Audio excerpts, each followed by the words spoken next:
मित्तल जी अब इस दुनिया को छोड़ के चली गई थी। बहुत हंसती खिलती मुस्कुराती उनकी दुनिया, उनके मनीष और उनकी नन्ही सी गुड़िया यशवी को छोड़ के वो हमेशा हमेशा के लिए चली गई थी गाइस।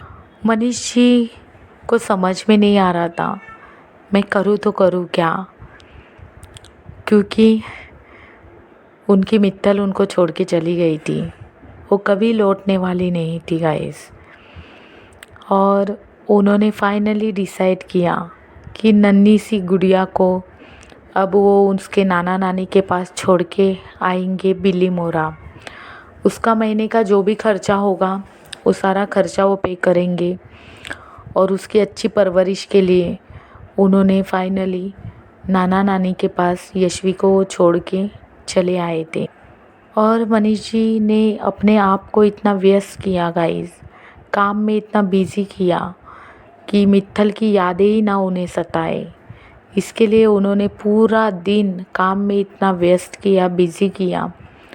पर रात का क्या, जब रात होती थी तो उस रात का क्या, वो रात की सुबह कब होगी ऐसा उन्हें लगता था। रात की वो दीवारें, वो मित्तल की यादें, वो यशवी का खेलना, घर जैसे उनको काटने दौड़ता था। घर में अभी उनको अच्छा नहीं लगने लगा था। मनीष जी के मम्मी पापा भी सहम गए थे। मनीष जी के पापा को गहरा असर हुआ था। उनकी इतनी प्यारी बहू मिली थी जो बेटी समान थी, जो इतना ख्याल रखती थी, वो जो नहीं थी। और मनीष जी की मम्मी भी पूरी तरह से टूट चुकी थी, क्योंकि उन्होंने कभी मित्तल को अपनी बहू माना ही नहीं था। वो उनको अपनी बेटी ही मानती थी। पूरा घर एकदम सुनसान हो गया था। वो हंसता खेलता घर को किसकी नज़र लगी थी गाइस, पता नहीं थी। ऐसे करते करते मनीष जी हफ्ते में 2 बार यशवी को मिलने जाया करते थे और उसको जो चाहिए वो दिया करते थे। हर वो चीज़ यशवी मांगती थी वो मनीष जी उसको देते थे। मित्तल जी की कमी उन्होंने कब पूरी कर दी थी। ऐसे लगता ही नहीं था कि यशवी को मम्मी नहीं है। वो मम्मी पापा का दोनों का प्यार उसको भर भर के दे रहे थे।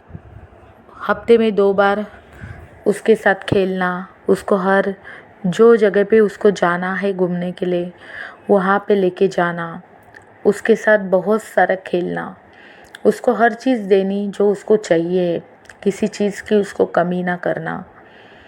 यही थी उनकी ज़िंदगी, यही थी उनकी ज़िंदगी।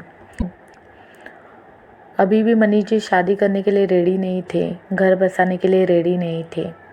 घर वाले बहुत प्रेशर कर रहे थे पर उनका बिल्कुल भी मन नहीं था। फाइनली गाइस मनीष जी को 7 साल के बाद एक लड़की बहुत पसंद आई। उसकी बातें, सब कुछ, एवरीथिंग उसमें उनको बहुत पसंद आया। जैसे लगा कि मेरी मित्तल ही आ गई है।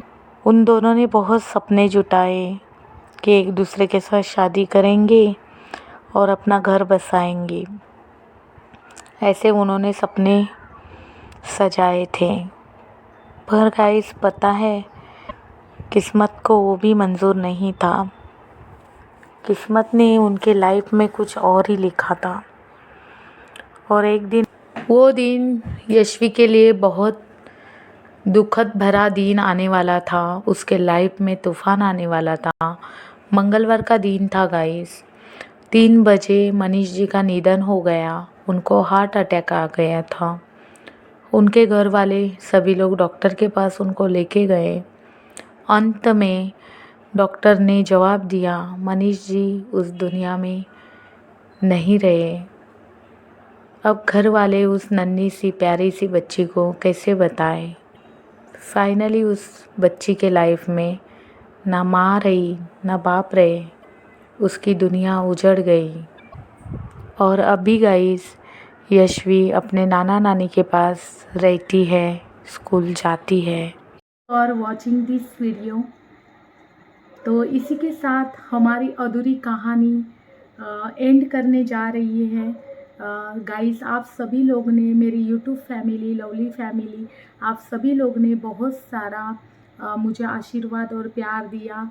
क्या हम कभी मिल पाएंगे, क्या हम कभी मिल पाएंगे, क्या हम कभी मिल पाएंगे। इसी के साथ अलविदा हमारी अधूरी कहानी। Thank you, thank you, thank you so much.